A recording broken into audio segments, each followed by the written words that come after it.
yo, your nation, check it out. We're on the road. Look how beautiful. And I'm gonna give you a little tour. First of all, I just made these fucking diggities in our mobile home, I guess they call it. So here you got some of my art. Got my uke. I got some work. There's garbage. That's where I chefed socks. We got a fridge full of kosher food. We got the bed. We just got this, so I haven't made the bed yet. But you know, the bedroom. Charlie Chops, how you feeling out here? How's the dogs? Dogs, 11 out of 10. Oh baby. Look, this is another bed and TV. We're going to research. Fuck. We're going to research the Salt Lake City temple that they allegedly built in the 1800s.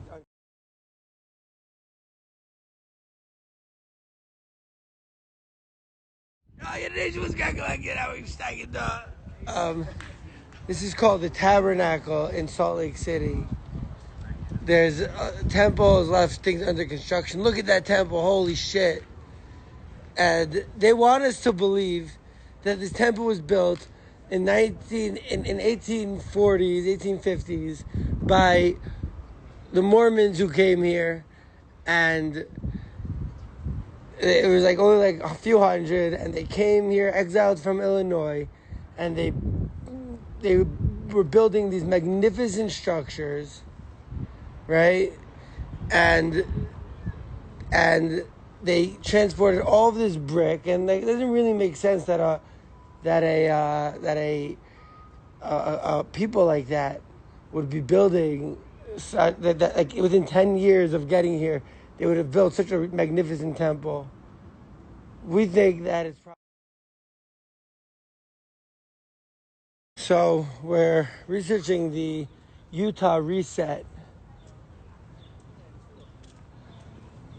And just checking it out. Hey, what's up, girls? Good, how are y'all? We're good. Just doing some research on the reset, on the true history of these buildings. Oh, nice. Yeah.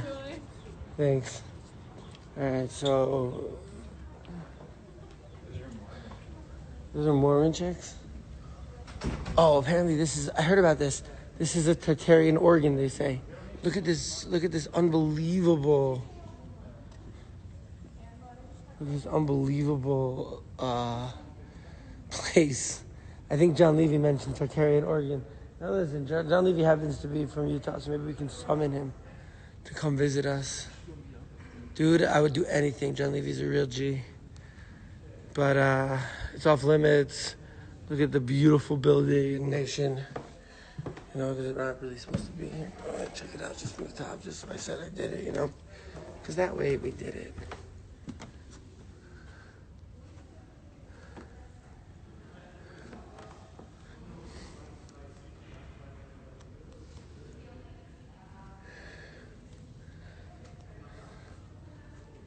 Really crazy. Ooh, look at that staircase on the other side. Maybe we'll check that out.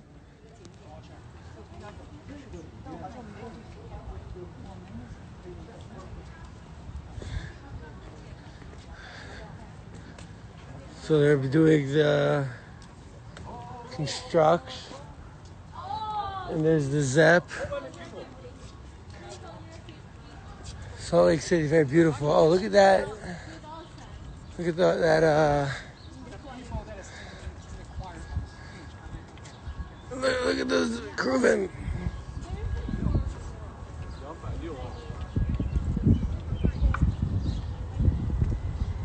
Let's see if we can see the shteig.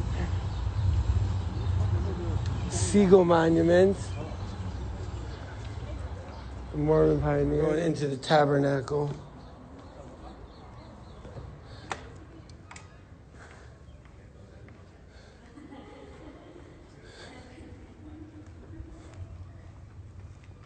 Oh, is it the other side of, I don't know, is another gigantic Tartarian organ? Look at this. Look at this building. Who built these? Look at those faces. Who are those people?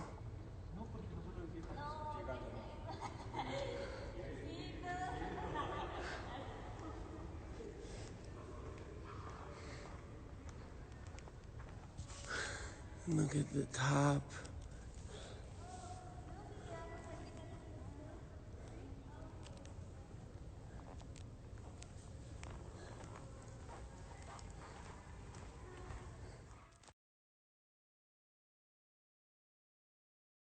Hey y'all. Before I was just fucking around. This is the temple. This is the temple that goes deep underground. 3-4 stories. Really? Wow. Yeah, and they're saying that these people who came on horseback were able to dig 3-4 stories and build this magnificent architecture.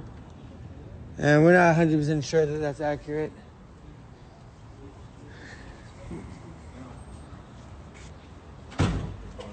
This might be a Tartarian building, and they're blocking us, but they put windows that we could see. They're doing who knows what type of history erasure. But we saw that's another nice building over there. Zion's Bank. And the Zeppelin. We're here at Joseph Smith. Between 1832 Mormon, and 1844, Latter-day Saints Joseph thing. Smith and some of his closest friends recorded at least 9 accounts of Joseph's first vision experience, given on different occasions to different audiences. The most detailed of these accounts, written in 1838, has been published in a volume of scripture called The Pearl of Great Price. What you're about to see draws upon all of the written first vision accounts to provide additional perspectives and insights into this remarkable event. You gotta see the South Park episode. My name about is Mormons Joseph after Smith. this. When I was young, there was in the place where we lived an unusual excitement on the subject of religion. My mind became seriously impressed with regard to the welfare of my soul. I pondered men wanted to feel and shout like the rest, but could feel nothing. I was one day reading the Epistle of James. If any of you lack wisdom, let him ask of God, and it shall be given him. It seemed to enter with great force into every feeling of my heart. After I retired into the place where I had previously designed to go, having looked around me and finding myself alone, I kneeled down and began to offer up the desires of my heart to God. I cried unto the Lord for mercy, for there was none else to whom I could go to obtain mercy. It was the first time in my life that I had made the attempt to pray vocally. Oh, God. Immediately, I was seized upon by some power which entirely...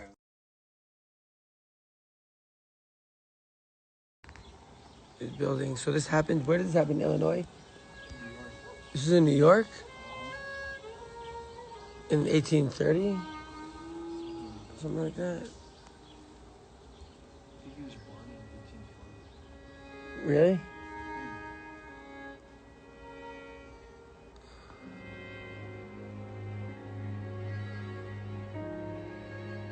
To restore the ancient order of his kingdom.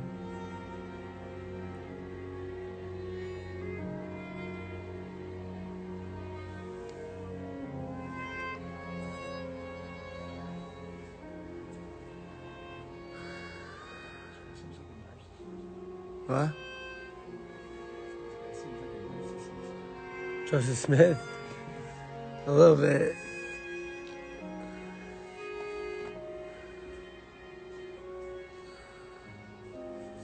with doubts and all manner of inappropriate images.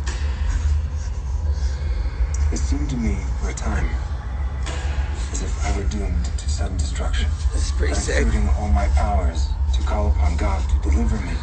Lord, My mouth was open, have mercy on me. and my tongue liberated. Forgive me.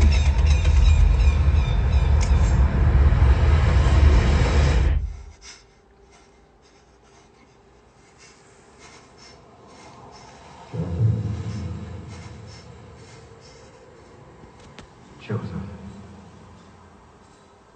This is my beloved son. hear him. Joseph, thy sins are forgiven thee. Behold, I am the Lord of glory. I was crucified for the world. This building. So this happened. Where did this happen? In Illinois? This is in New York? In 1830? Something like that. Really?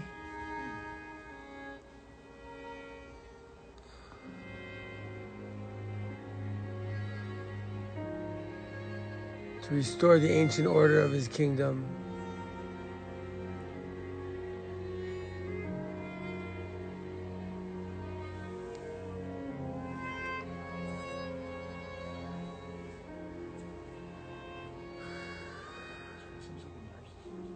What?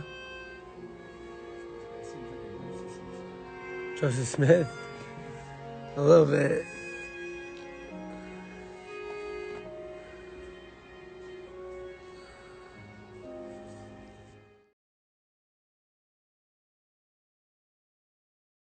First in New York, then to Ohio. Then Missouri. Back to Illinois. And then they got thrown out of Illinois. All of those places and they got persecuted. Right?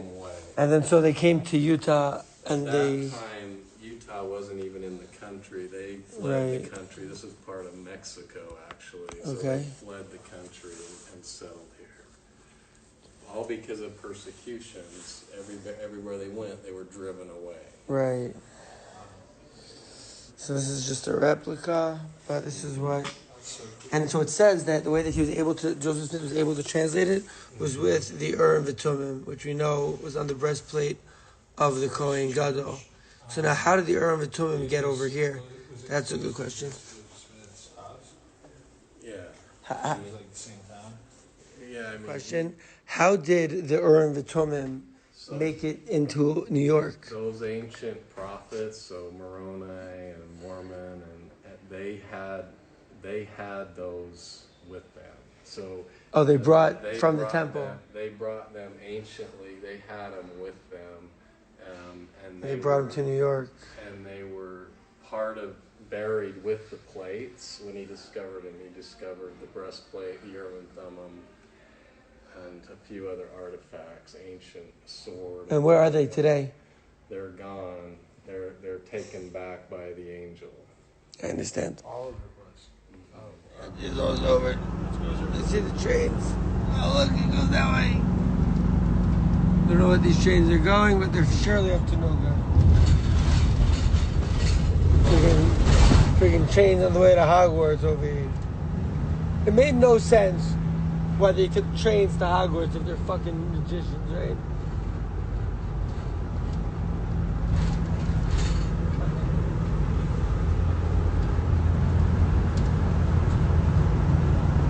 Did anyone ever ask that question? To Good Shiloh. To Lumdish Shiloh. This is Terry the Turtle. And by Terry, what do they call him? Timmy? Tommy? Timothy McBain. Turtle of Days.